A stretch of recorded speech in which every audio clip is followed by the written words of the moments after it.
Well, as a young person, as young people out there, you have to understand that there is a relationship between the different relationships that we have in life and mental health. And today we're specifically talking about mental health in romantic relationships. So if you want to know what constitutes a healthy relationship or a toxic relationship and mental health, the different benefits and the effects that comes with it, stay tuned.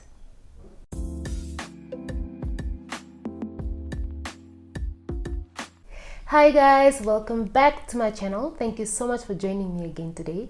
If you're new to my channel and this is your first time, I am Dalenga and I am the founder of There Is Still Hope.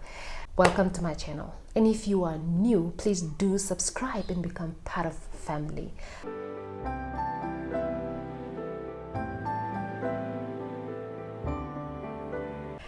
Well, Dalila, thank you so much for joining me again today. Thank you for coming back to There Is Still Hope. Thank you for taking your time and just to be with us today.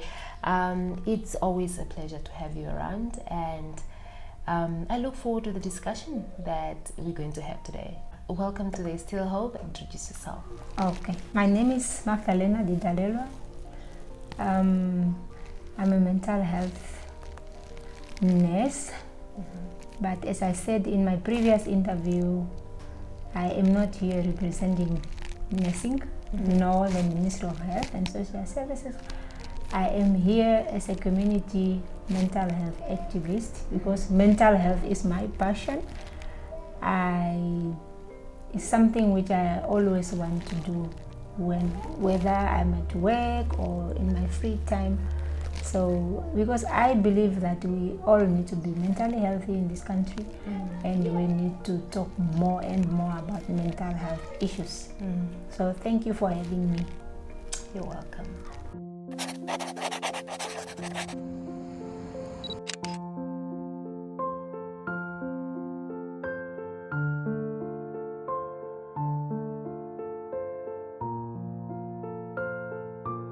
We are social beings, and as social being, you will find yourself in a romantic relationship at some point in life. But that relationship needs to be healthy, because when it is not a healthy relationship, it can have an effect on your mental health. And this is what we're going to speak about today. Let's get started.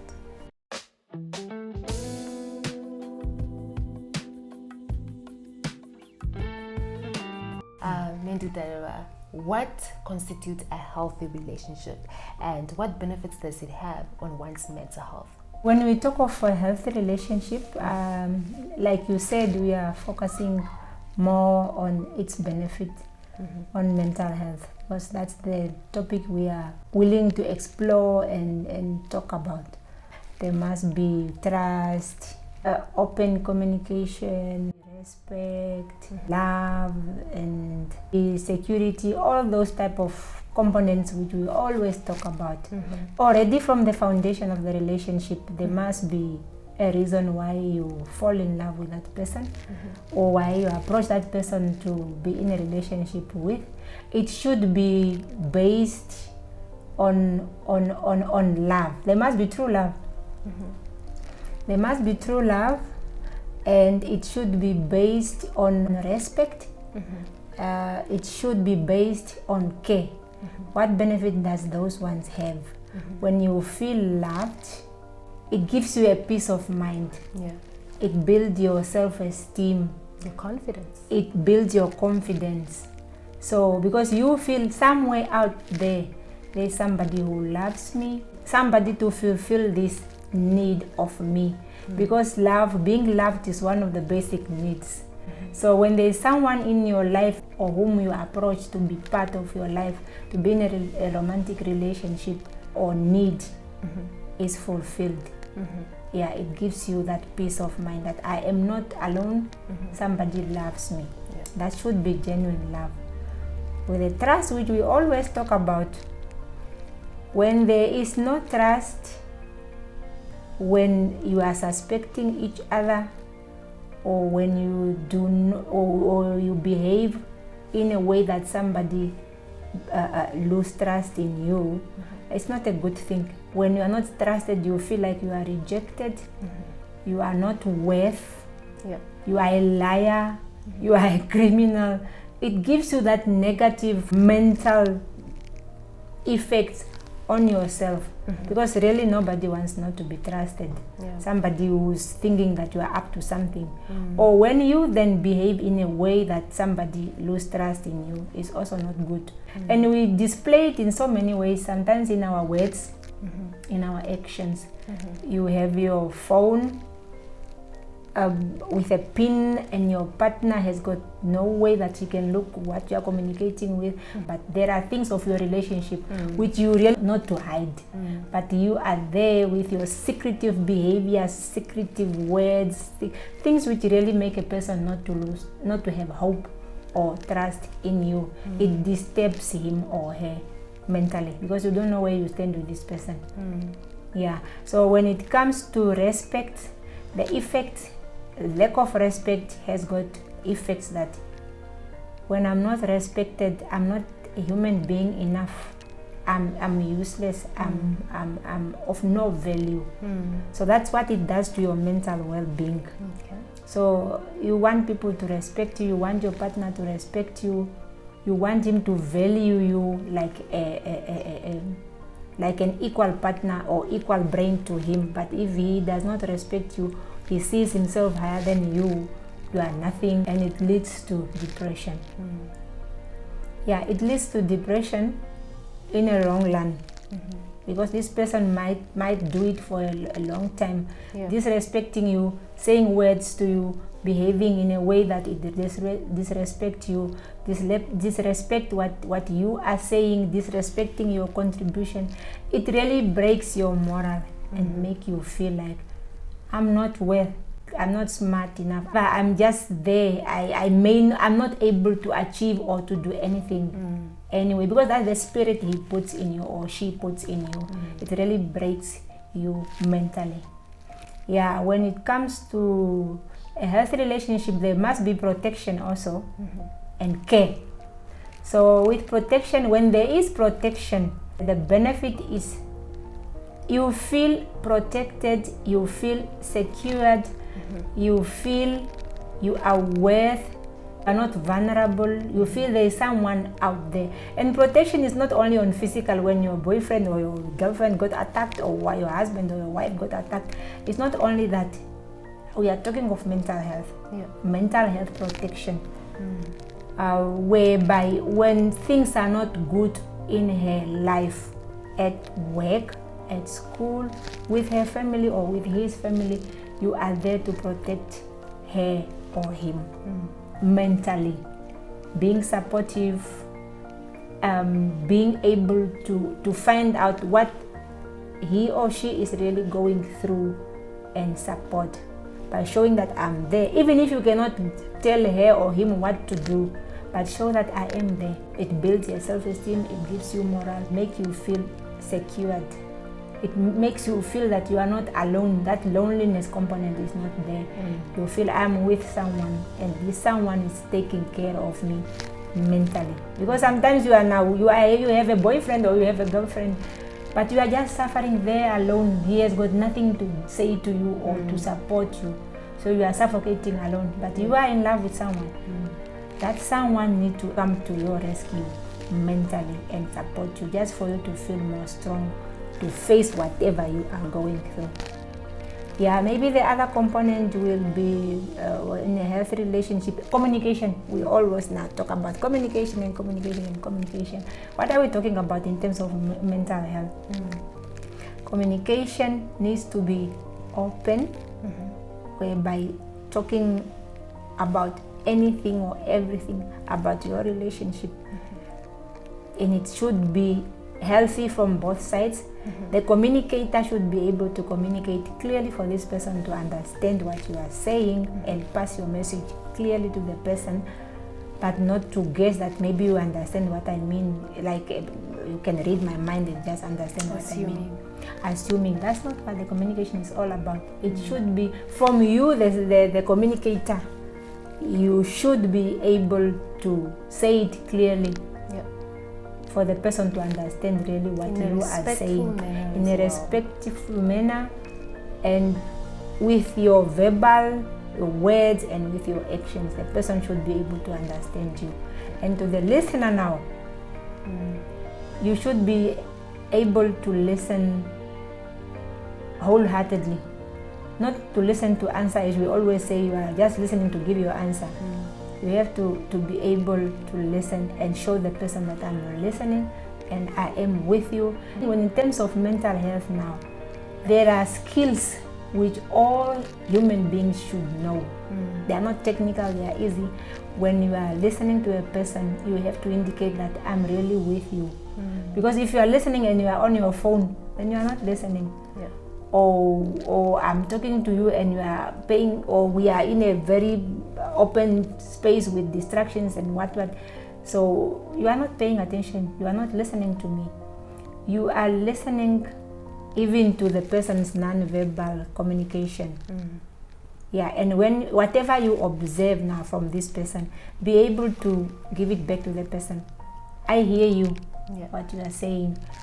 I noticed your behaviors. You are too quiet these days. What's happening with you? So you should be able to pick up all those things and articulate them to the person. Or you look beautiful these days, or you look, you have lost some weight these days, or you have gained some weight these days, with something which I am appreciate as your partner. So give compliments, let the person know that you are even noticing changes in the person's life. Yeah. So those are some of the skills. And also the main one is putting yourself in the shoes of your partner. Your partner lost his job, or your partner, something happened in his family. Put yourself in his or her shoes. That if it was me, how will I feel? Yeah, but not just to be careless, like, yeah, that's his story with his uncle, or make sure or show him or her that you are there. It helps to reduce too much stress with the person is going through. It will help you to not to get into a further stage, which is called depression. So yeah, that's some of the components of healthy relationships, being there for each other. Okay. We're talking about mental health. We're talking about mental health in romantic relationships. Stay tuned.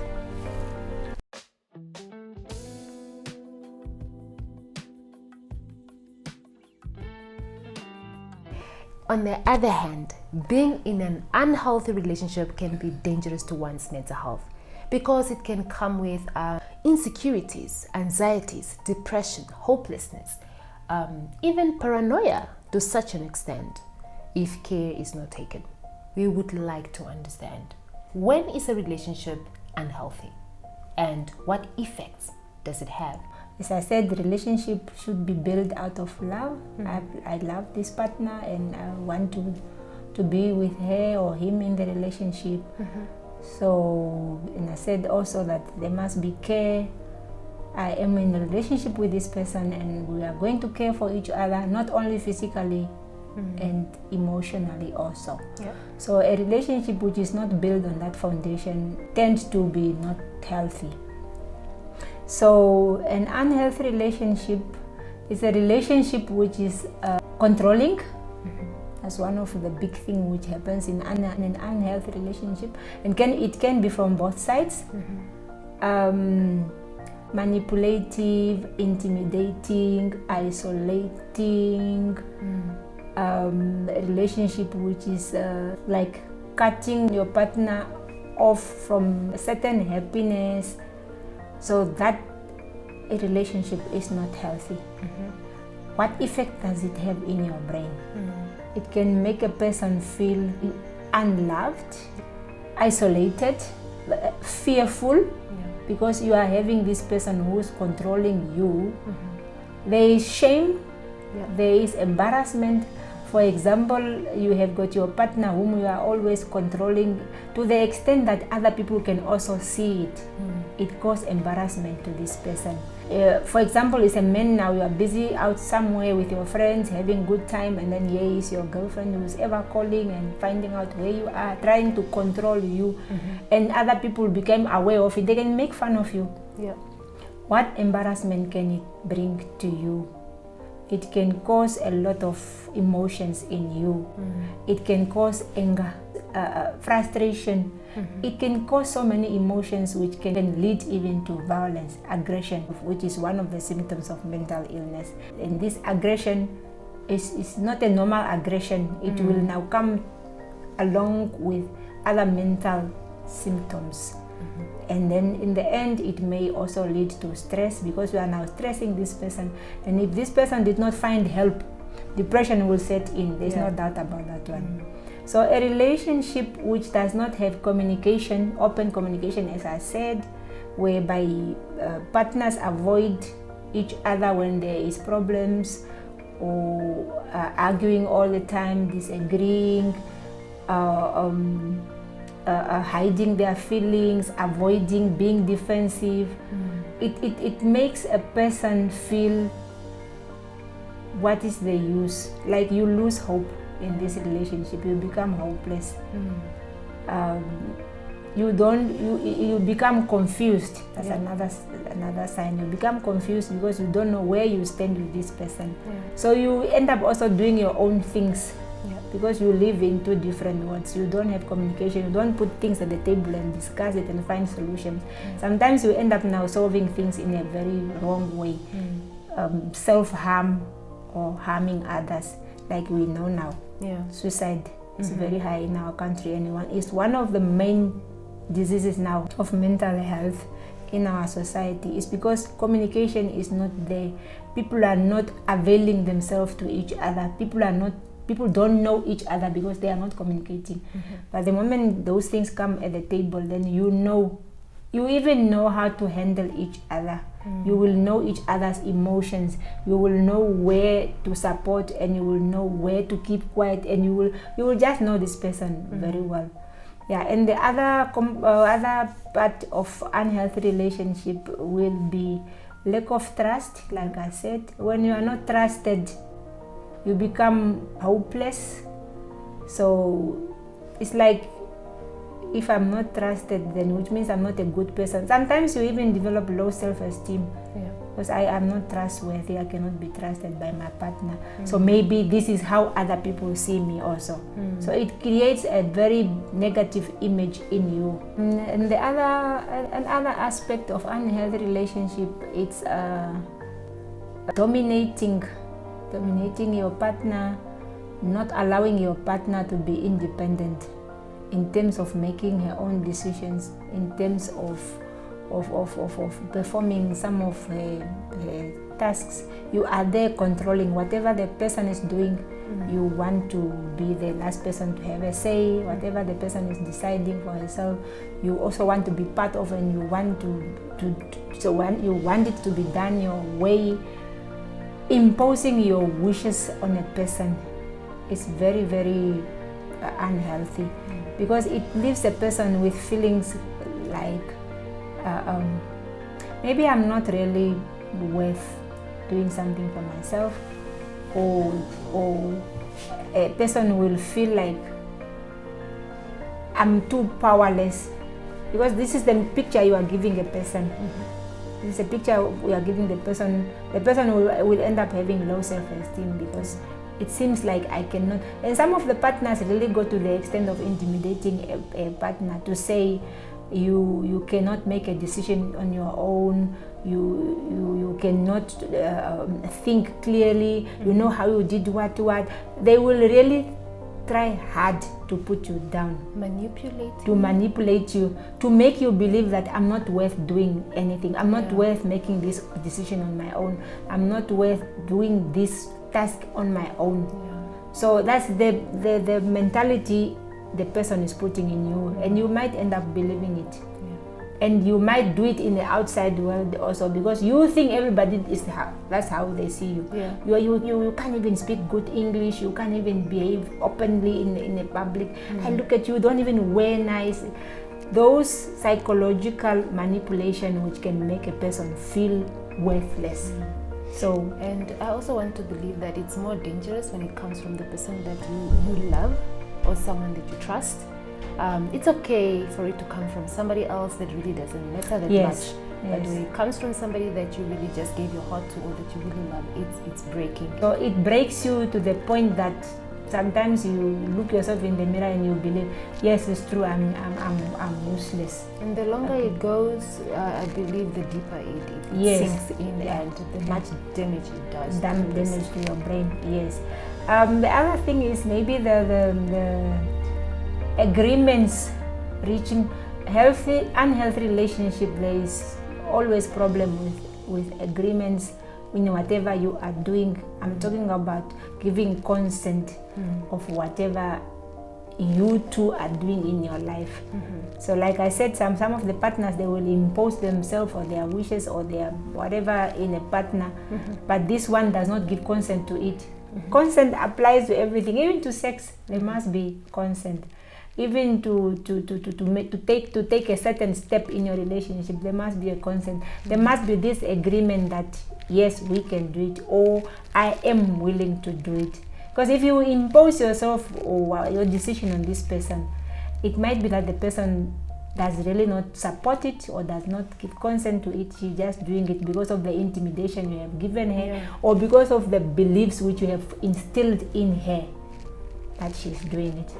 In the long run, it's just busy killing her. Some time to come, the symptoms will come out, and the person will end up getting into depression just because you have destroyed this person mentally. And the bigger part is that even after you leave that relationship, you go with this. It sticks with you. It goes with you. It goes beyond that relationship. And if you don't find help, this is going to define you.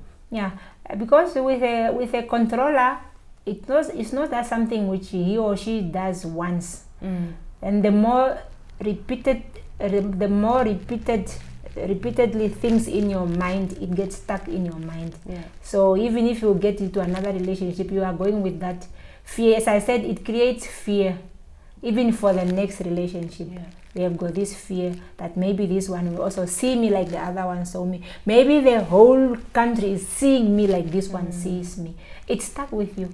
And you might attract the person that you are, the negative person that you are. So even if you leave that relationship, the person that's going to come into your life, it's falling in love with a broken person. It's falling in love with the person that is not real, the person that was broken down by the previous person. So reason why we talk about, you need to find yourself again. You need to gather yourself, sit down. Where did I go wrong? How do I fix this? Where to from here? Instead of just letting it go. Up next, we're going to look at the long-term effects of remaining in an unhealthy relationship.